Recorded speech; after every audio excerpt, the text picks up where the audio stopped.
Commence primary ignition.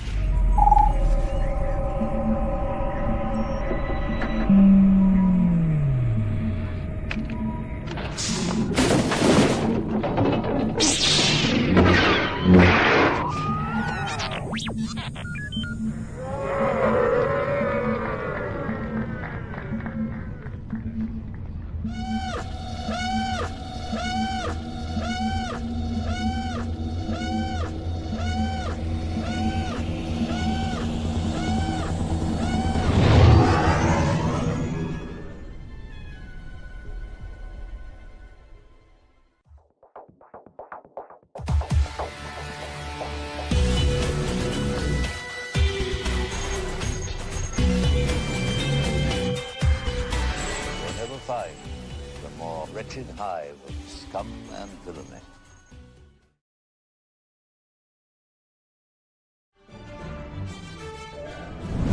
Hey, this is Katie O'Brien, and you're watching the Virtual Cantina Network.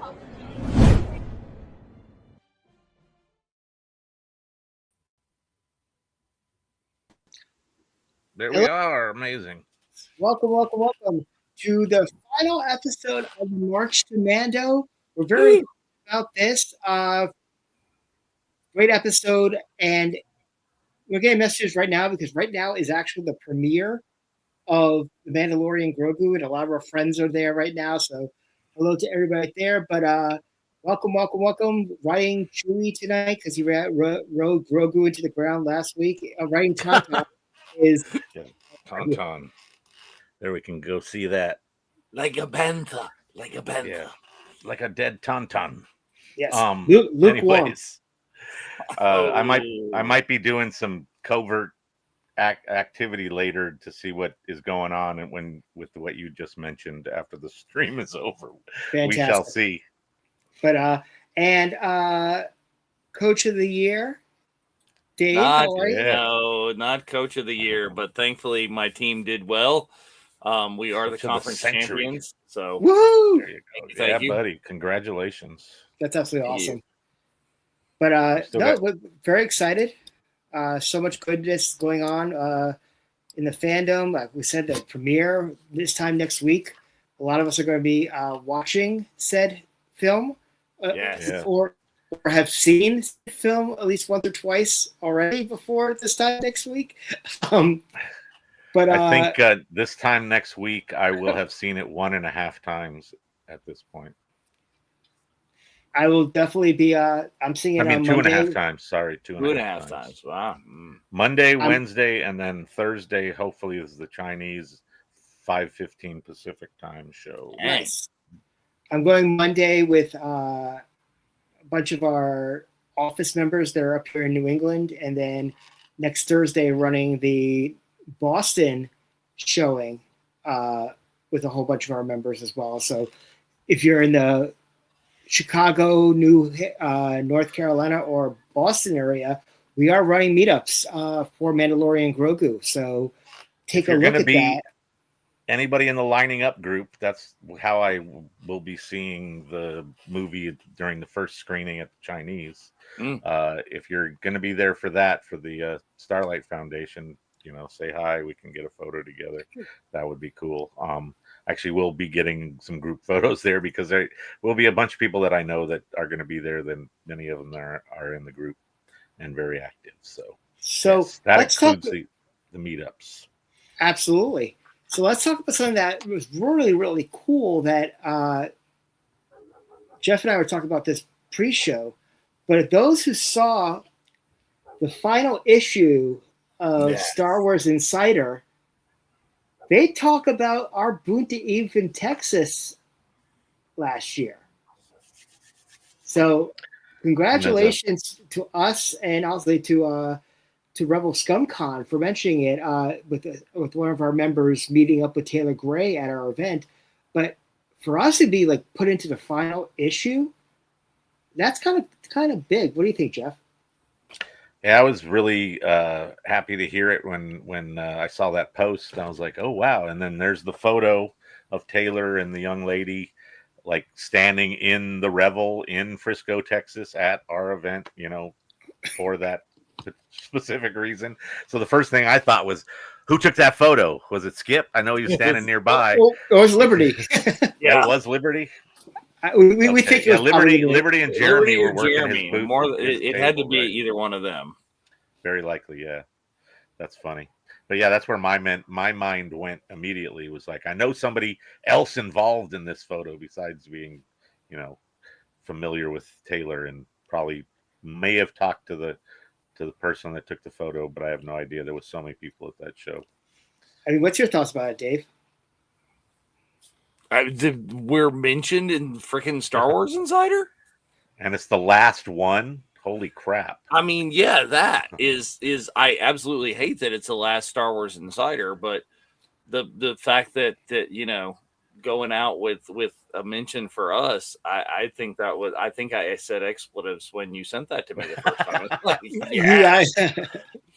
It's definitely a bigger thing because it's the last issue. Because I know for a fact that people are tracking that issue down versus being like, oh, another issue of Insider is out. I could get it if I see it. Now it's like people need to have it, including myself. Oh yeah, and I have to go track it down. I have quite a few older copies probably floating around here. I need to pull those out and see. But a lot of our friends are they did a whole thing about Insider since day one. So obviously, like Dan Masden is interviewed. Our friend Mark Newbold from Fantha Tracks had Kathy Kennedy's last interview. Oh, which is really cool. Well, you mean as the person, the role? Yeah, as the role. So that's pretty awesome. And then quotes from like Joe Caroni and Chris Bartlett and a whole bunch of like our friends, which is kind of really cool. But man, that's just kudos to all the work that our VC Ed family's trying to do. The fact that we got a nod in the final issue, that's pretty awesome. Because of the things that we're able to facilitate for somebody like that individual that was able to meet Taylor Gray, and we had a hand in it. That's really what it comes down to. Yeah. And that's awesome that we could actually help. No, it's awesome. And as we mentioned, we're gearing up for the next one, which is going to be in 2.5 months now.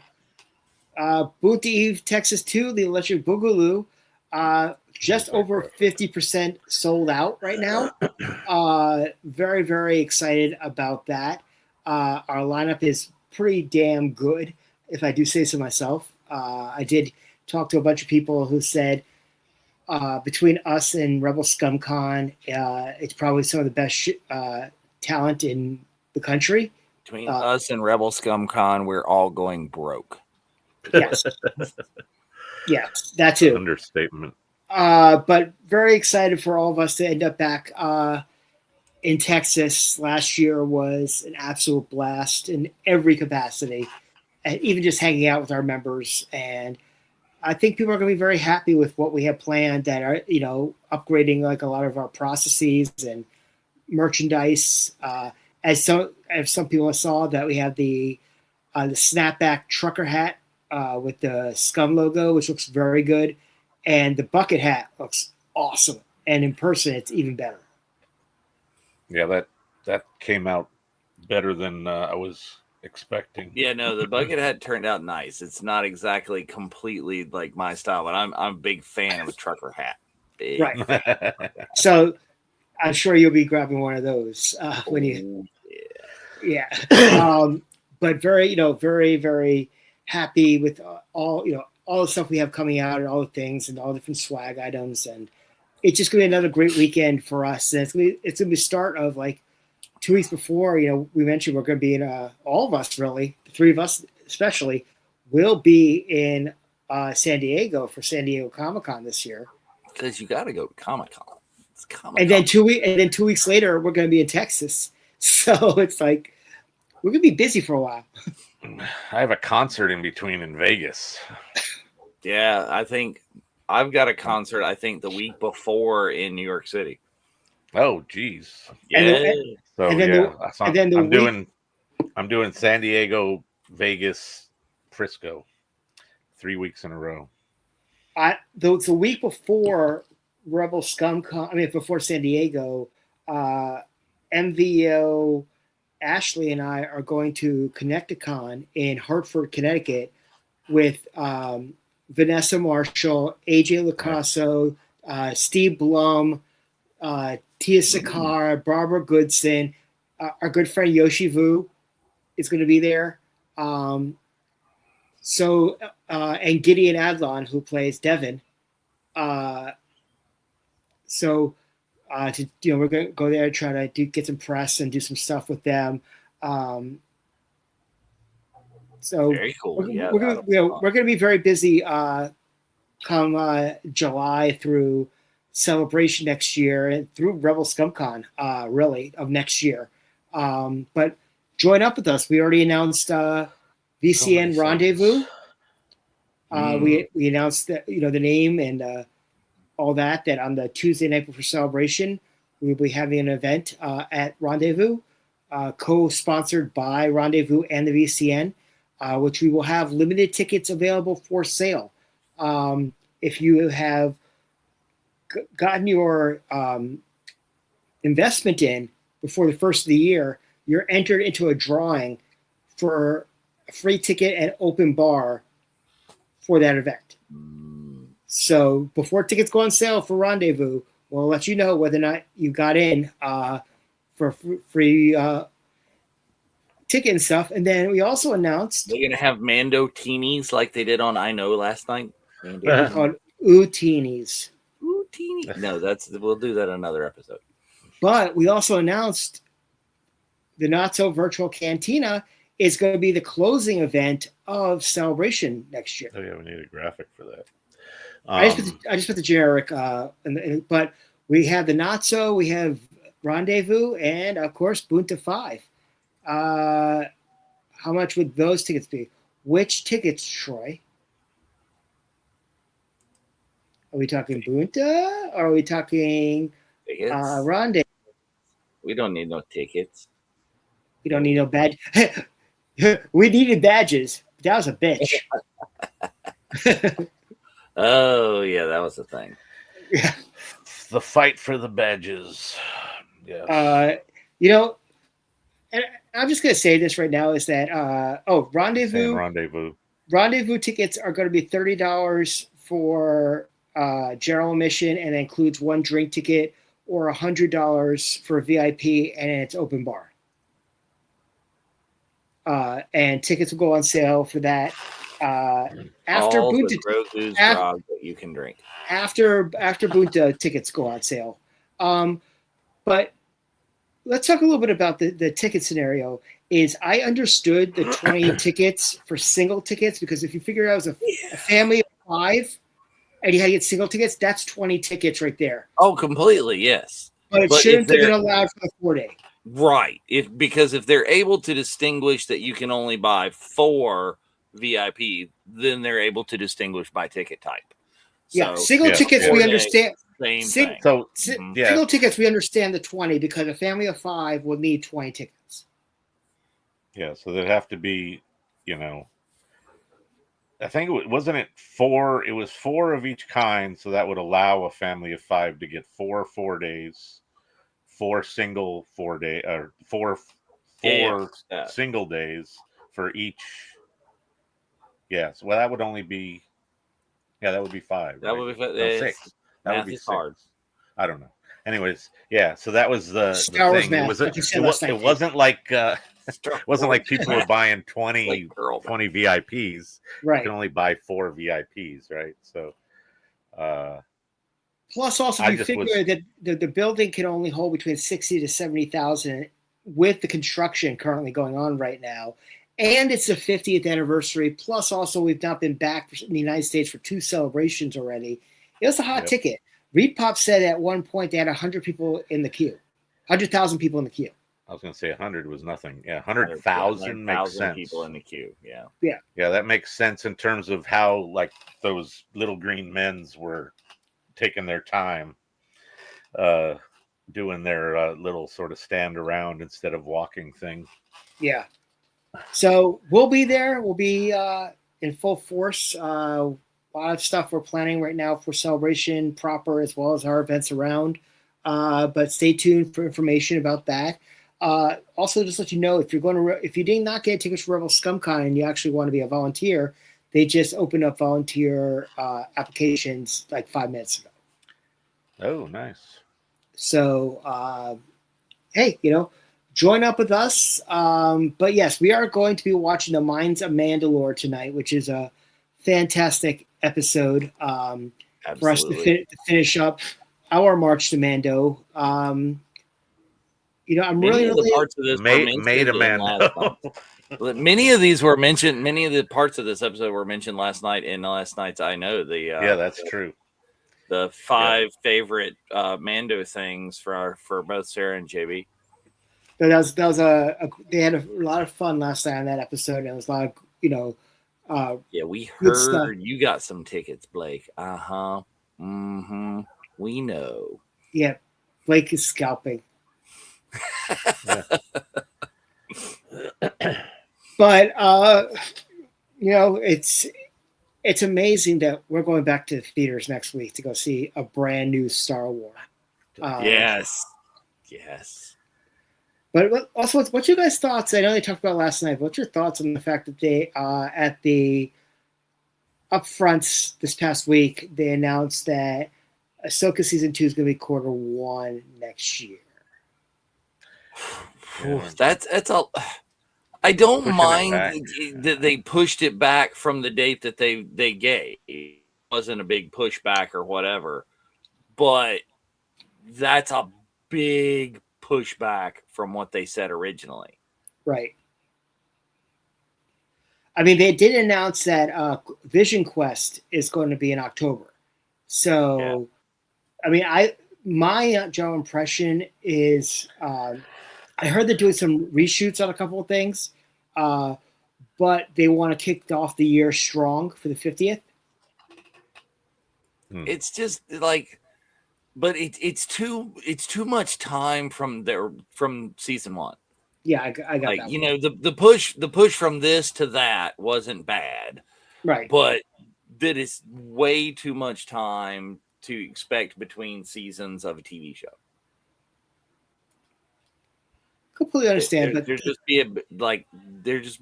better be a lot of really good CG that they had to do in post to make it justifiable that it took this long. Well, it is a huge gap. 3 years. What did Sarah say? It's like you put a kid through college before you got another season. But no, listen, we're gonna have a lot of good stuff. We got Mandalorian and Grogu next week. If we have Ahsoka season 2 first quarter, followed by the re-release of Star Wars in February, leading into Celebration, leading into Starfighter. Yeah. I'm also wondering, they didn't, I would imagine it would follow suit in 3 years, but re-releasing the original versions of Empire and Jedi, especially Jedi. Yeah. Got to see the Ewok celebration at the end again. Get rid of. But we Jedi need the rocks. Yub-Nub song. Yeah, that's what I'm saying. Yeah. So Starfighter, do you think that we're either going to see Alex Logan or we're going to see them one of the ships doing the Death Blossom, or are we talking about the wrong Starfighter? You're living in the wrong decade, man. But I mean, Dave likes that movie. But do you think that one of the ships in Starfighter is going to do the Death Blossom? Okay. I just saw. Okay, here's the thing. I just saw Project Hail Mary. Yep. Loved it. That was good stuff. If Starfighter kind of goes down that road, great. But if Starfighter goes down the road of, I did not overly enjoy the tongue-in-cheeky fun of the Fall Guy movie, nor do I hope that he's Ken again. But yeah. But if he follows sort of the Hail Mary kind of style, then you'll be okay with it. I mean, it's really odd to me that he's into a space movie and then another space movie. Yeah, like one after the other. Yeah. See, Andrew gets it. That's how I was going with it. We need the character Alex Logan and Centauri to show up, and we need one of the ships to turn into the Death Blossom. He's saying it's the last one that they show. The last Starfighter shown. The last Starfighter show. Yeah, but we had a Rise of Skywalker, and that went over like Bantha Poodoo. Rise of Skywalker again. There were issues with that entire trilogy. There were amazing parts, and there were just parts that just like, what the crap were you thinking? So here's a question for you, David. I think you should do an episode of the Unifying Force about it. The universe in the book Bloodlines found out that Leia was the son of Vader, the daughter of Vader. Okay. What would have more of an impact in a negative connotation, Leia being the daughter of Vader or Rey being a Palpatine? So I want to know in general how you're going to make me get like quasi-political here for a second. I want to know how the galaxy feels about Vader and Palpatine in general. We know how. Whoa. We know how. Oh, you got to put it back. Come on. Ah, come on. That was funny though.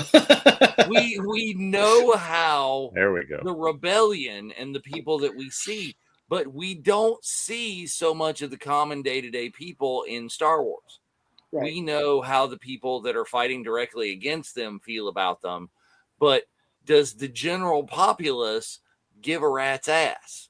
Or is Palpatine just another politician that comes and goes and this and that, and you're the granddaughter of a politician from so do we care?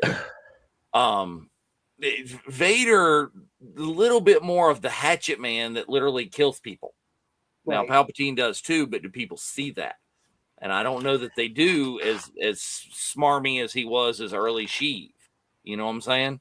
Yeah. They may just see him as the poor old emperor who got, nuked by Mace Windu. And it's like, oh no, I'm just a poor. And he has to have somebody carry out his things because he's unable to. Right.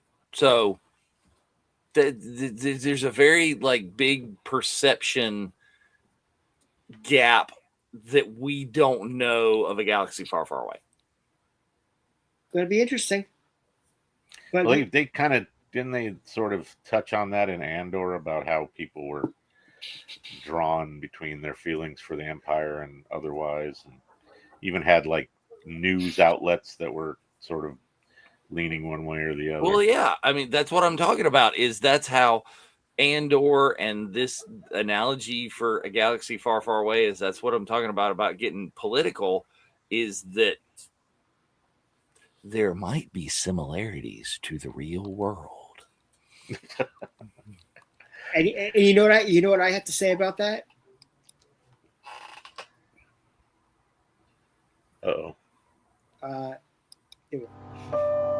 This. The more you know. You cut it off. You gotta be patient. Those clicks sometimes they lag. Fine. Anyways.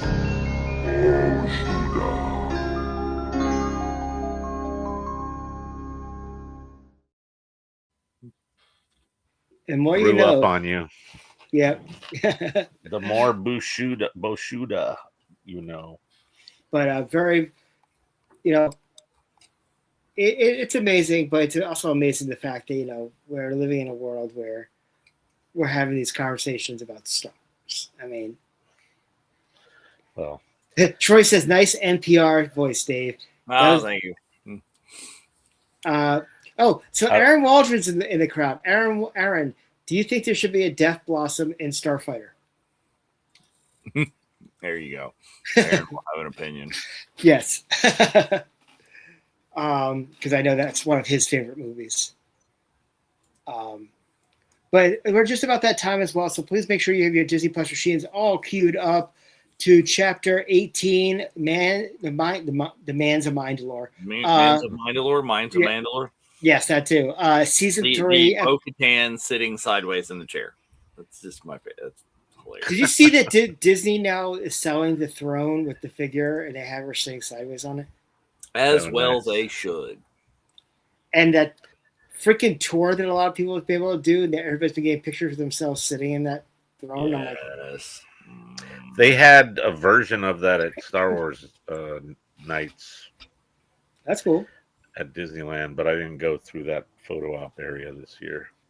I saw them moving it through the park before Star Wars Night started, though, which was pretty funny because it was on like a little cart and it was 2 cast members like relocating Bo's throne. Speaking of that, I just got for Rebel ScumCon yesterday the Strangers bucket. Yes. And thank you, Mike Delicard, because he got me the Galaxy's Edge bucket of the First Order Trooper to get FM 2NA7 to sign that one. And I might steal Dave's idea. That. Mm-hmm. Oh yeah, That's a good one. All right, you guys ready? I'm ready to roll. Absolutely. It's just about that time. Give it another few seconds. And we'll bring up the countdown. Here we go.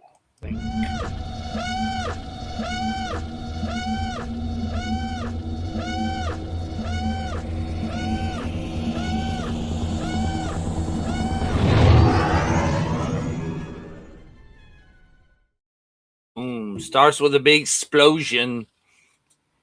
That's massive.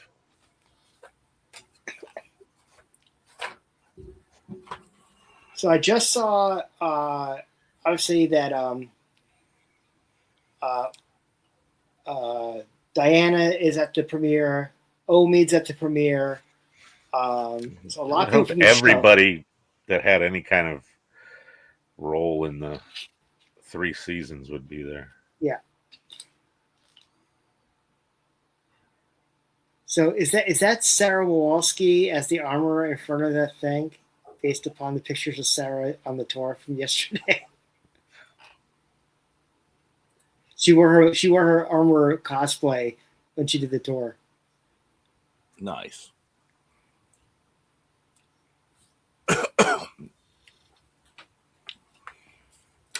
Like, have you been there and checked? Right. Yeah, that's your assumption.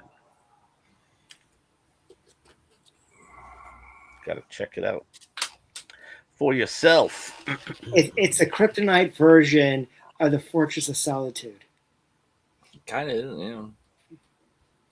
Could you imagine if the Fortress of Solitude was just made out of kryptonite?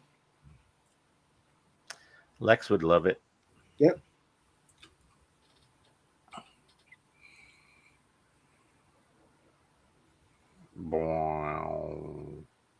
Ooh. Oh, the road is speaking. Is that Dawn? I do. I think it's either Dawn or it's Pam. I think it's probably Dawn, though.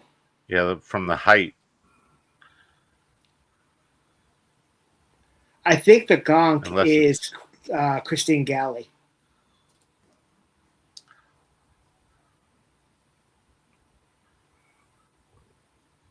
I loved last week when JJ was putting over like Dawn and like all the work that she does. And you can meet Dawn at Bunty, Texas, too.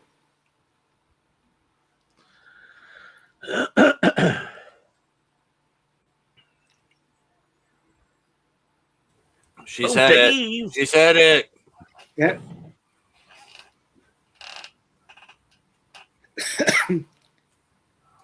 Well, as you could you imagine if we had freaking Amy Sedaris working? I was just thinking the same thing. Like, oh shit. That was like kismet. That'd be very similar to having one of our guests, I think. 'Cause Absolutely. Bonnie, I think, will be a big draw. Hey, look, There you go. That's how Tatooine works. It's like have the Jawas disassemble the speeder and pay to reassemble the speeder. we need a shirt with Tika and Johnny Five, with Johnny Five saying "No disassemble." No disassemble. I think that's the Shoe Girls and Susanna as the Jawas. That's it. Oh, that makes sense.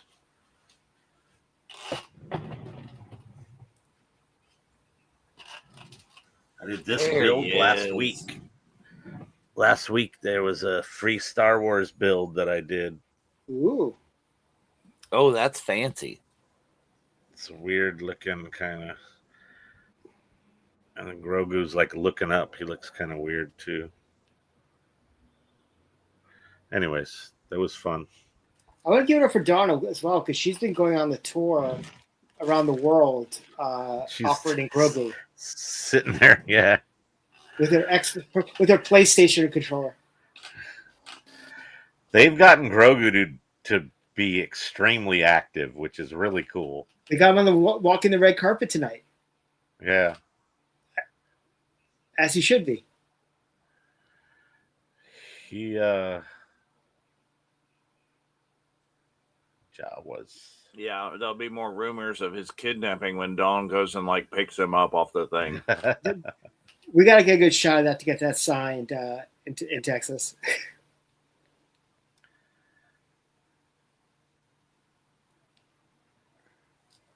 R5 is always like spelunking. He's gonna spelunk. Why is the droid afraid to see if it's safe to breathe? It's like do droids require oxygen? Yeah. It's like my circuits work better in an oxygenated. I'm pretty sure that like R2 sticks out the top of the in one. Yeah, out of the Well, if you remember, X-Wing and whatever other thing he's in.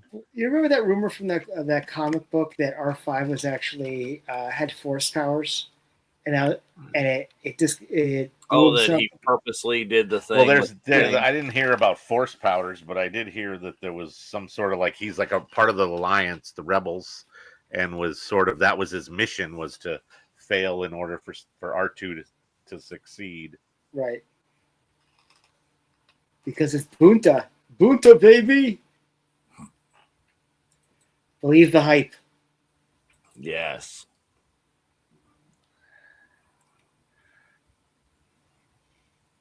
Uh-oh. Can't hear you. No. Here we go. What? I love how and they explained it in like the incredible cross-section stuff. As you can tell, there's not enough room for what you would consider the shoulders of those R units in the back of the N1.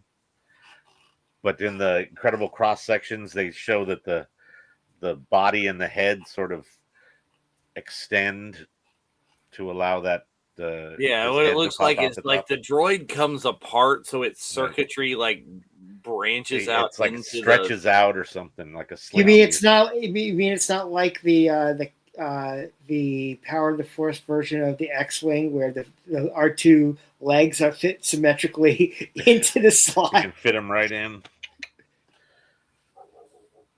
Or the old one where you had to press his head down. Yeah, but you couldn't think about that time. He was just a button.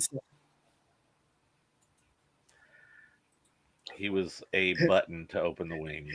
He's like, it's a homework of our people. And Grogu's like, bitch, not my people. Whose people?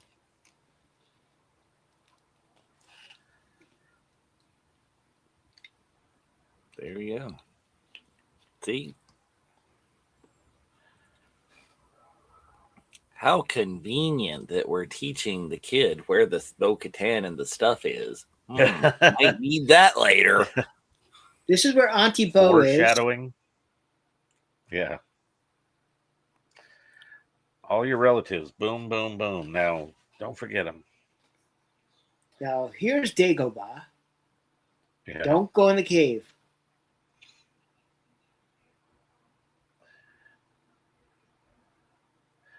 It's funny how these ships have such issues entering this like stormy atmosphere, like Wait. Luke did as well. But also remember what they before they took the barrier off in Skeleton Crew. Yeah, but the what I find interesting is that they could technically they don't have to fly in like that, all freaked out. They could just sort of hover, drop down, and come in like more like a helicopter landing. It's like when they crashed the Falcon. They didn't need to. They could have brought it in and landed it like it's landed before. When it entered through the clouds, it kind of reminded me of the last scene in Smuggler's Run when they're landing in Batu. They come back out of the into the Black Spire area. Excited about riding the new version next week? Considering unless people are like, I want to do it, that are the people that normally get chose to pilot, I'll likely be the one that sits in the engineer seat because although I'll probably actually stand through the full queue at least once just to see what they changed. Right. But yeah, I mean, it's something they really should have had implemented when that ride opened. Right. Not necessarily Mando and Grogu, but although that was, that those things started at the same time in terms of, but they really should have done it more like Star Tours, where it was a handful of different options, and how you get to that point could have been random. It could have been choices you made in the cockpit. Who knows? But having it just be one set mission every time, it gets old. Yeah. So at least the engineers allegedly have more to do. That's what I was saying. If I go, likelihood is that I'm going to ride it more times than not in the single rider line. Yeah. Right. You can get in really quick on the single rider line, depending on what time of day. And, just in general, it's shorter than the regular queue, especially if there's lightning lane loading up the other side. So like in the past, you get delegated to engineer because everybody else who entered from the regular queue is like, I want to fly it. Like, I'm the pilot. And then the other people just sort of fall in line, gunner next and an engineer. And that's where the single rider comes in. But yeah, I actually having that option, and nobody in like single rider, they made me the pilot because nobody wanted to do it. And I'm like, I've done that before as well. That's less frequent. I've ridden single rider, dozens and dozens and dozens of times. And a handful, I will actually end up being the pilot because people are either weirded out by it or they have kids and the kids aren't going to be able to do it quite as well. One time I went in and was with a family. It was like family of 4 and then me. And when we had gone to the thing, they're like, one of the kids is going to pilot and then you can pilot. And I was like, okay, cool. And then we get up to the front and we're like, I'm in the pilot thing. And then the one of the kids got up, but I think the other kid wanted to as well at that point. And, but they were like tourists or something. They spoke something. Wasn't sure if it was, what language it was exactly, but the cast member could speak it. So they talked. Oh, well, there you go. And then the cast member worked out some deal with them. They were going to go after me and he let me go by myself. So I was the only pilot in the cockpit, which was pretty cool. This is some crazy, like these dudes like, whoa. Oh, this is weird. Yeah. These characters. Morlocks and shit. Yeah.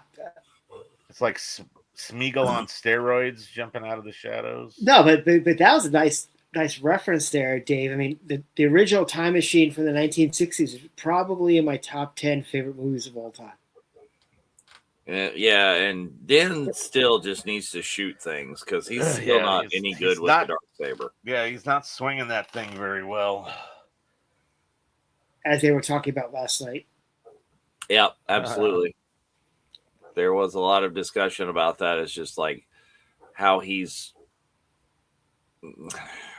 there's a word and I'm not sure like what is sucking. Well, no, but he overthinks it, Right. He doesn't have the confidence that he needs to wield the dark saber appropriately.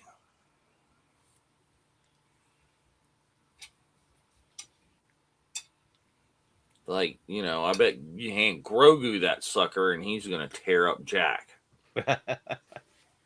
Well, we know that Grogu is the true Mandalore. There's a new shirt. Although I'm sure there's some already. Right. And there's designs in the works. I got to revisit that.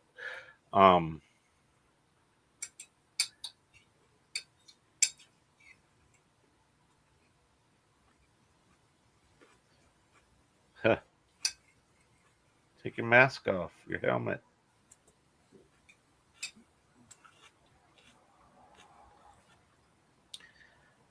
Take off your helmet.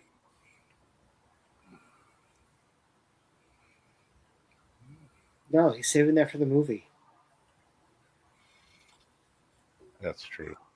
Although I heard that part of the movie happens well early from people that saw the first 25 minutes. Well, you know, takes off the helmet again, has to go back to the living waters again. That's what I said. We saw that in the trailer. Like, oh, that retcut. That was when I put that meme. I'm like, well, I guess I'm going back to the living waters. Like, He has to fight that big snake thing because the mythosaur's like out of town or something. Could be that, you know. Or...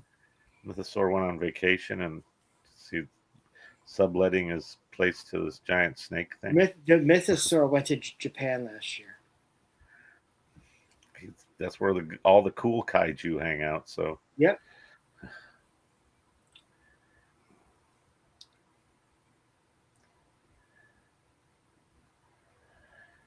I didn't know the Mandalorian went to Zion in the freaking Matrix. That's kind of this is very reminiscent. Where's the weird ass orgy rave of all the Mandalorians? Let them hear us rock these walls. We are Mandalore, and we are not afraid. There you go. Make Lawrence Fishburne a Mandalorian. Lawrence Fishburne should be a Mandalorian, damn it. Just like Morgan Freeman. Oh. Now, if Morgan Freeman had been one of the old crotchety Mandalorians that, like, you know, survived on the surface. If you had like Morgan Freeman is world except the Mandalorians. Well, if you took out Warlock from Top Gun Maverick and made it Morgan Freeman, there you go. I was supposed to go see Top Gun last night in theaters, and I didn't make it. I had to cancel. Dave just needs to go so he can get the Maverick and Goose popcorn buckets. Mm-hmm. No, I'm spoiled. I want like the actual Maverick and Goose helmets because I have flight suits and stuff like. It's like I need a real helmet. Right. You can always buy one of the blanks from Duino Novo and make it yourself. So I've been planning on like actually just you can buy the military surplus ones. They're expensive as crap, but you should be able to find somebody who would make like a cast and like cast that style to give you a cheaper option. Well, would you rather have that or would you rather have the flag? What did you say? Have a what? You broke up. The helmet or the flag? We know the answer to this question. The helmet, I know, but wrong. Just, you know, what level of how long of a trip does Shell have to be on for me to sneak a flag in here? You could hide a flag. She held it. She hit a horse.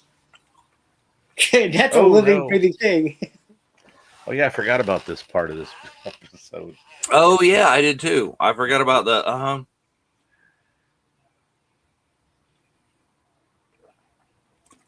you know, the mini boss. That's so freaky. Some of the stuff that came up with for this show is just freaky deaky. Well, there's a lot of like spiders and crabs and things. Well, that's if you look back to the Quarry drawings, he utilized a lot of those creatures. Like the dragon snake that they're utilizing in the movie is from the Clone Wars, which was originally from a drawing by McQuarrie. Right. Same with the spiders, the ice spiders. Yeah, that was a friend of the group worked on that. Actually,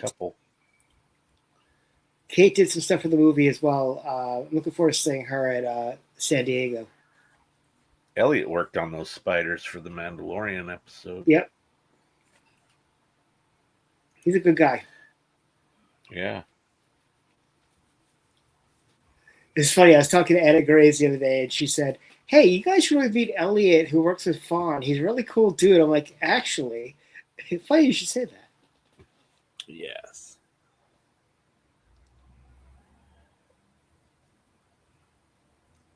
This is so bizarre.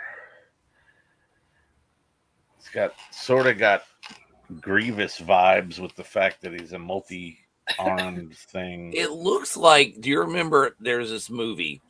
I think was it Val Kilmer in it? I think it's Val Kilmer about a mission to Mars, and they took along this like robotic thingy that's acronym was Amy.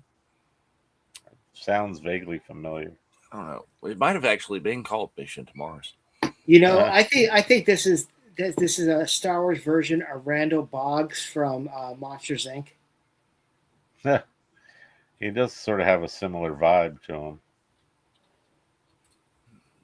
Red Planet was what that was called. Aha. I vaguely remember that. Just toss all your weapons.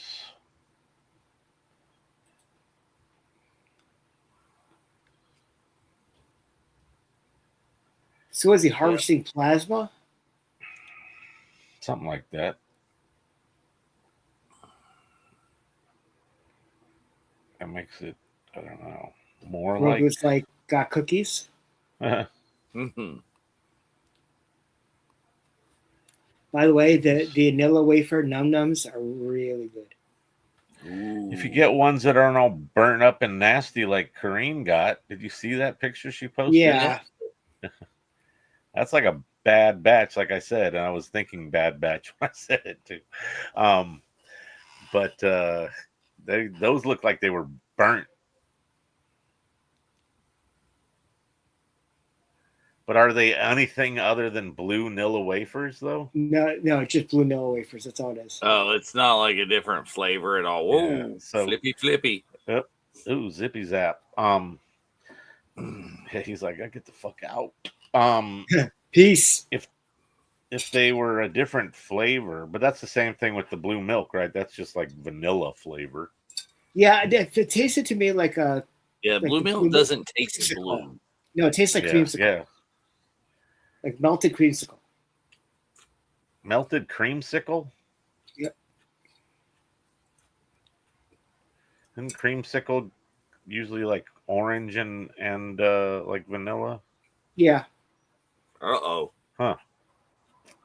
Uh-oh, yeah, that's right. Take him out. Whoa. It's like, bitch. Grogu needs a lightsaber, damn it. Grogu's like, fuck your couch.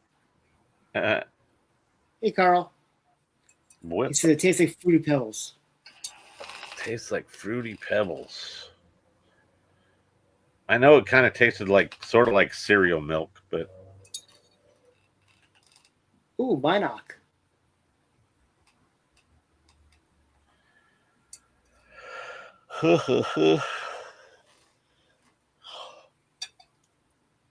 So, Jeff, you were watching that video where they were making the force meat sandwiches. What did you think of that? It always makes me think of Chef, the movie that they did together.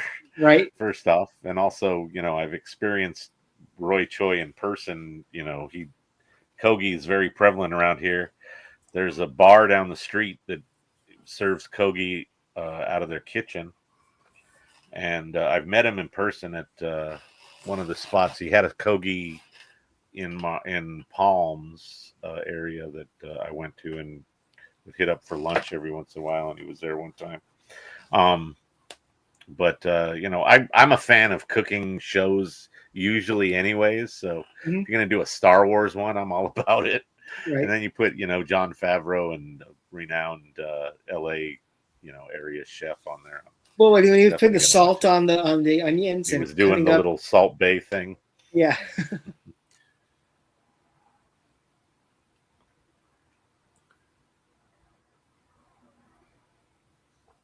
Yep, immediately. Let's get in and go back. Turn right around. See, again, couldn't they try to come through the atmosphere just like down as opposed to flying through it and having all these because I mean, issues? In the real world, people like re-enter that way because of like heat shielding or whatever, but that doesn't appear to be an issue in a galaxy far away. Yeah, you don't see it so much, right? And she's like, "Oh man, look what happened to the neighborhood." Oh, Mandalore. She should have flown in a Falcor. There you go. One of my favorite autographs I have 11 by 14 print of the Night of 1,000 Tears and the monologue written by Emily for the voiceover. Crazy.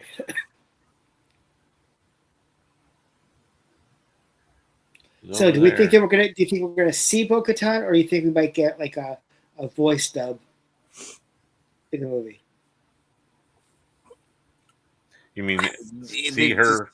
Big issues on timeline and where everything fits in the movies. We don't overly exactly know yet. It's after season 3. They did say that. Yeah, I was just gonna say there has been some talk of certain things and where it sort of falls, and how far after season 3 we don't know, but they did say that they're on the homestead, and he gets called to a Delphi base. Because I know that John talked about the fact that it's not his original Razor Crest that we've seen in the trailers. Well, yeah, correct. That it's a new version. I mean, a new one, not a new. I mean, it's an old ship, so it's another one new to him. Yeah, it was something probably Pelly tracked down for him and was able to replace the one he had. They actually showed this that scene, unfortunately, online. Star Wars released it of how he gets the new Razor Crest. Boo! Spoilers. Boo! I don't like them doing that. I like that they went sort of more in depth with one of the recent sort of trailer clip things, but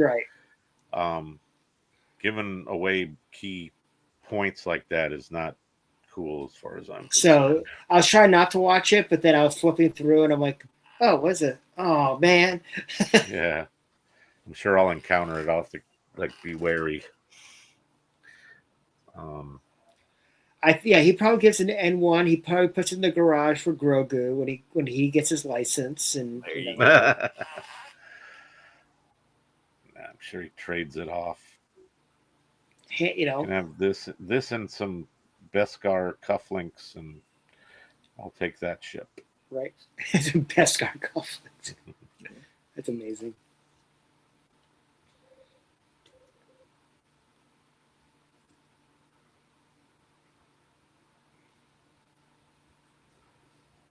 What you scared of? He's already been there. He knows the stuff, or he can smell the mythosaur. It's like those crazy dudes. He knows his ears are down, so he's kind of scared. Yeah. He's scared. He's very he's got the ear tells for sure. He wouldn't be a good gambler, probably. Probably not. Although he could probably tell what cards you have, so you're using the Force.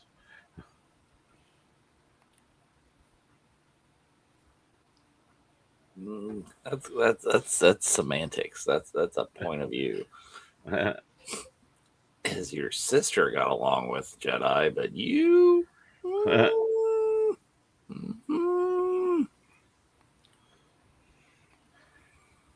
So here's a question for you guys that I was asked when I was on the Resistance broadcast last night. Do you think the fact that, for example, with Maul, them bringing Vader in was a good idea, or do you think that it's overkill of Vader that he is not needed to be in many properties? Like, I think the scenes with Vader were badass, and Yes. we need more seeing Vader is badass. He didn't need to that talk. was I didn't think he needed to talk. I think he did everything he needed to do without. No, yeah, we did not. That was fine with just the breathing and the thing. and I think it was inevitable. Yeah. I mean, Right? the two biggest bads are going to butt heads on the thing. Hey, Michael, how are you? Hello. That's Max Rebo's dad. Hello there. Hey, oh, cool. Does Bo's the helmet doesn't come with the little flashy light thing, the Black Series, does it? Oh, where's mine? Yes, it does. Oh, well, there you go. I didn't know that. I haven't actually taken I thought Din's was, or the original Mando one was the only one that came like that. No, so she has the thingy that comes down, like Yeah, Boba that's Fett. different though. Yeah, okay, no, then she does not. It's like the Boba Fett one. Because I have that right. Well, that one does right she there. have that? Anyways, Ugh. she does use it in the show. So Yeah. But yeah, I gotta order 2 more of the motorcycle so helmet creepy. cases. You got a lot of stuff to carry with you. You think I'm not gonna ship half of it in all of our boxes that are going to Texas? Yeah, there's a lot of damn helmets gone. How many helmets do I have? 1, 2. Let me count them all.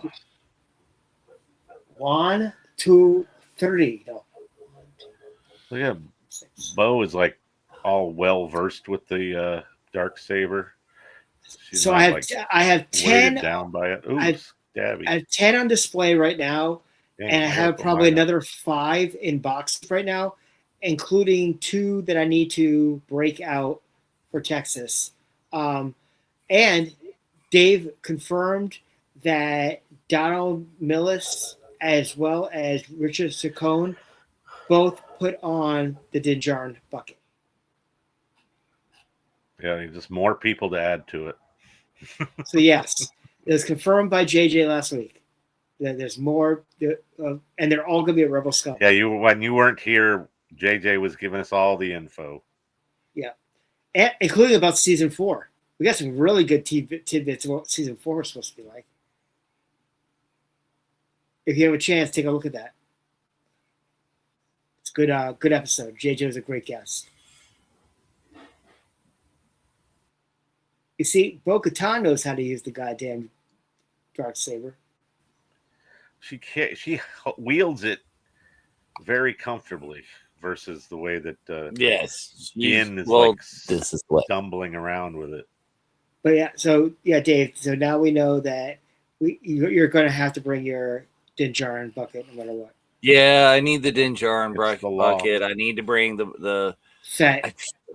I need to bring the Fett. I need to bring probably the Clone Wars. The Stranger.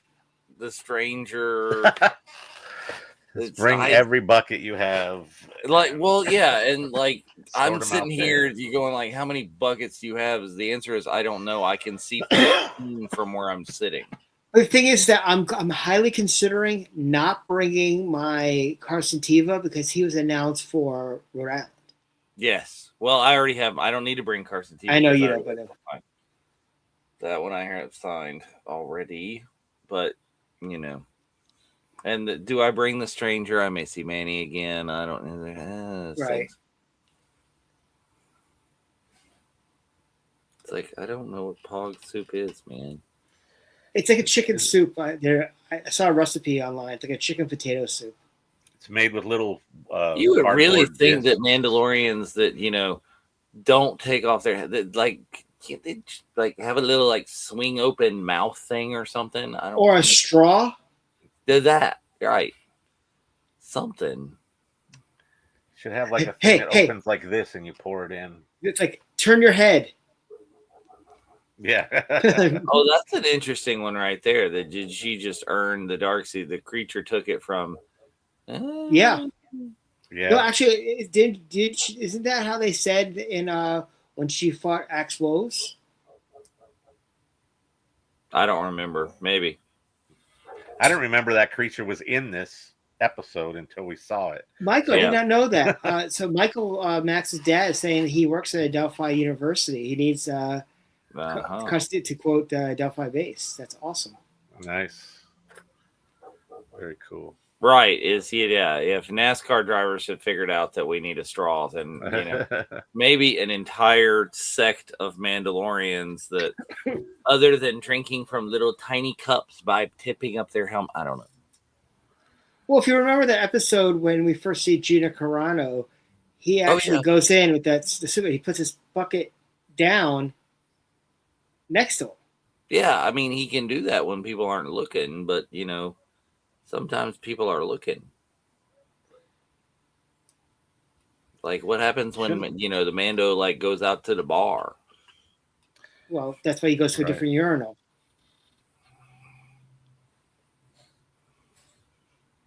Yes, I went there. Mm-hmm.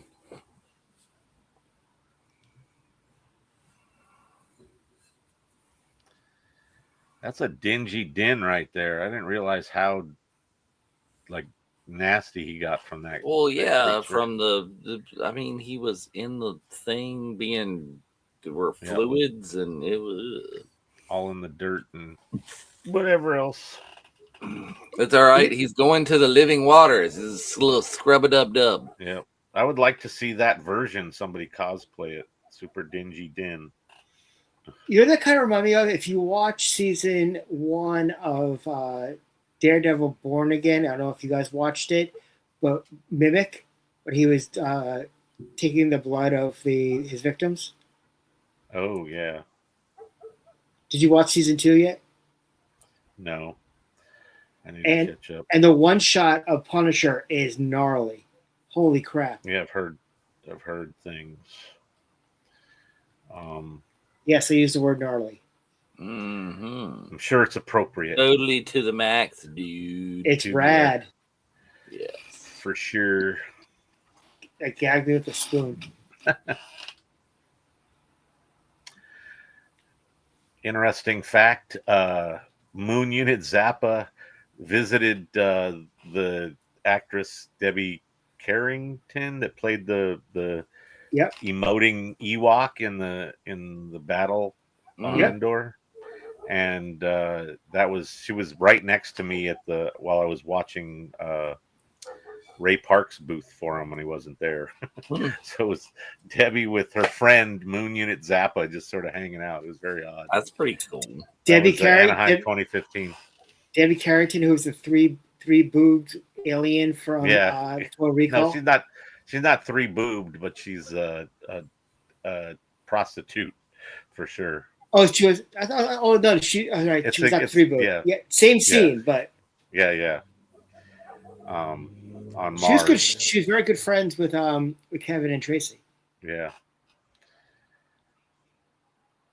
But she was at the table next to Ray's at Star Wars Celebration 2015, and I was sitting there, being a little history docent as they go through the little things. Bo-Katan's like this. It's like being on Rise with Mike. There you go. He knows all the lore about the stuff in the queue, which is kind of trippy. But now I'll have to watch that, Michael. Thank you very much. That Mackenzie and Jen, Mackenzie's mom, talked about Bunta. Great video. Mackenzie's plug about Bunta and Rebel ScumCon, the video that she did last week. That was, I want you to go. Cool. I said this the other day to Kentucky. There's many influencer out there that I wish were pushing Rebel Scum Con as hard as Mackenzie is. Here we go. Well, they're Dipping in not the as water. smart. He's like, Perfect. it kind of reminds me of the scene in Last Crusade when he's spelling out Jehovah, but he gets the wrong letter initially. He gets J7I and he almost falls through the floor. But in the way he's walking, and he's got a light on his damn helmet, you could probably point that towards the stairs you're walking down just to make sure you don't fall into a massive whatever. But he probably didn't think that he was walking into the deep end. Like, he probably thought, you don't know when those stairs are going to end. Maybe Bo. Yep, have a good one. Yeah, Mike. All right. See ya. Maybe Bo, who has been there before and probably walked down those steps before, should have said, "Hey, watch out for number 5." That last step's a doozy. There's some missing boards. Yeah, there you go. They're a little iffy there. Be careful where you step. So it's very interesting to see that their buckets, like, they can close up underneath there, so they turn into a scuba tank. They imply that when they've taken them off, and you hear that kind of like pressure release sound. Right. For most buckets, including like Troopers and Vader and Mandos. So that's I've always felt that was implied. Don't you think action or not? Jetpacks walk on. Don't you think we should? Well, that's kind of a weird one. When she sees the mythosaur, she should be like, drink shark. Like, that'd be a perfect place for her to curse. Yeah. That would actually work coming to right when she came to the surface right there. If he was grabbed, it has to get deep really fast for something that big to grab him. Right. Yeah. Well, he was on the floor of the place, though. It didn't seem. I mean, if it had one of the tentacles like a Ravtar. Yeah. Yep. But what a great episode! I love this art. Yep. It really great is episode. But guys, as much of bitch it was last week, man, our community really came together and we're helping each other out, and we're going back to Celebration. I mean, damn. Good timing there. Good timing. Oh, frack. Yep. Wrong show. Yeah. Oopsies. Yeah, but I'm very, very excited that we're going to be in Celebration next year, and finally we know that we're going. Yes. And we now know that obviously that we have so much we're doing. We can't wait. Jeff, without exposing what's going on, how excited should people be for the VCN events next year? Well, if you have any knowledge of things or experience with things that we've done, you have to know that this is going to be sort of next level in terms of what we end up pulling off. So we're always going in sort of thinking it's going to be cool, and then our expectations are blown and it's way cooler than what we thought.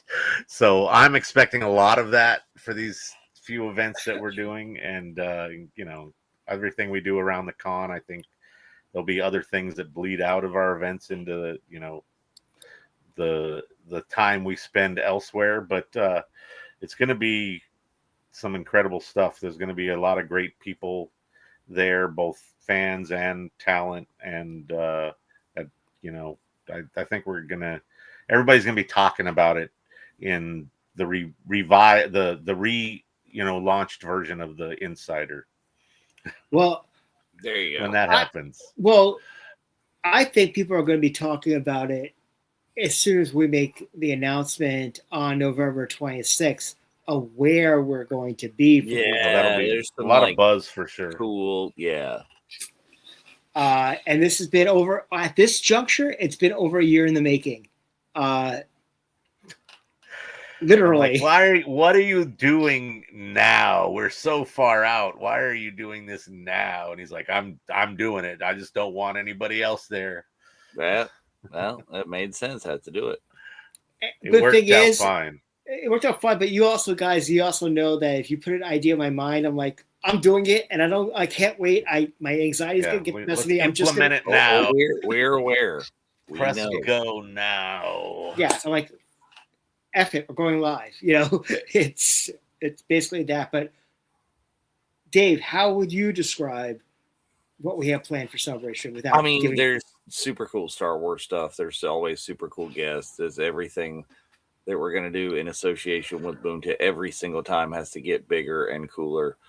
Yes, the venue, if you're, excited, if you're privy if you're privy or even just excited about going to what's cool and you want to see the city, you want to see LA, and we're gonna give you some of that in addition to the cool Star Wars. Yes. Yep. Legendary venue. It will be a lot of fun for sure. No, it's gonna be great, and we're very excited about that. We're also very excited that next week is we're gonna be back in the theaters for another Star Wars. So hope looking forward to when we get back. For all of us, gonna be talking about it when we get back next week. Likelihood is there may be a rerun next week. What's your thoughts on that, Dave? Yeah, I would figure the same thing because I think all of us are going to be busy doing things. Spencer was concerned that you somehow weren't going to go see it on Thursday. So I won't see it on the preview night. I had to cancel preview night, so I will not see it on Thursday because I have a previous engagement. I thought I was going to be able to do Okay. So you won't be available for the watch along regardless. Well, I mean, I would be available possibly by the time. Okay. Yes. We'll talk about we'll talk about that after the show. But Dave, what's going on the network for the next couple of days? All sorts of cool things on the network. Is we're not going to have anything on Friday. Tomorrow is they're a little bit busy going on, but we do have a new episode of the Jedi Archives this weekend. They're going through some really cool comics. Check them out. And back again on Monday, we have Clone Wars Revisited. They just keep moving along through the season 4 there, early season 4, and they're in like a Jar Jar arc at the moment. And it's a Jar Jar arc with actually Ahmed Best. And some of you know that I got to see Ahmed Best on Free Comic Book Day. And this is some of the stuff that he's talking about is his work on the Clone Wars with Dave Filoni is what led to Keller and Beck coming back and, have his work on the Mandalorian. So, having that foundation, that relationship with an arc like the one that they're watching right now is what led to Keller and Beck saving the baby Yoda. That's the awesome. baby. Yep. Well, very much looking forward to the baby. All that. And, on Tuesday night, I'll do my best to come in and not talk about the movie that I'm going to see on Monday night. If you give spoilers, banned from the Zoom. Is that a threat or a promise? Sherry, what do you think? Sherry's in charge. Let her wield the ban hammer. The ban hammer. How you doing, Cameron? How are you? But like I said, we're very excited. And don't forget, get your tickets for Boonta Eve, Texas 2, the Electric Boogaloo. We're over 50% sold out. We're going to be there at Rebel ScumCon in 2.5 months, which is pretty exciting about that. But also, we have a lot of great meetups coming up. She knows how to use that band. Thank our sponsors, of course, for that. Yes, let's thank our sponsors. We got more coming out very shortly, but especially New Hampshire Lasik Associates, as well as Toynik, and also one of our new top level sponsors that we're going to be starting to advertise very shortly, Shinobi IT. So Thank you to all of them and all of our sponsors. We could not do this without you. And, you know, that's what this community is all about, is helping out each other. And also, one of our sponsors is in the chat right now. So thank you very much, Liberty and Andy, for Andy's Boat Shop to be sponsoring us once again. We do greatly appreciate all that. But anyway, ladies and gentlemen, thank you so much. I saw that. We appreciate you joining us every week. And we're looking forward to chatting with you about Mandalorian and Grogu in the next week or so. So until next time, from Dave, from Spencer, we're all saying, this is the way.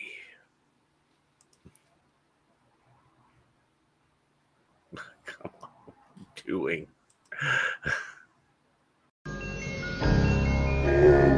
Oh,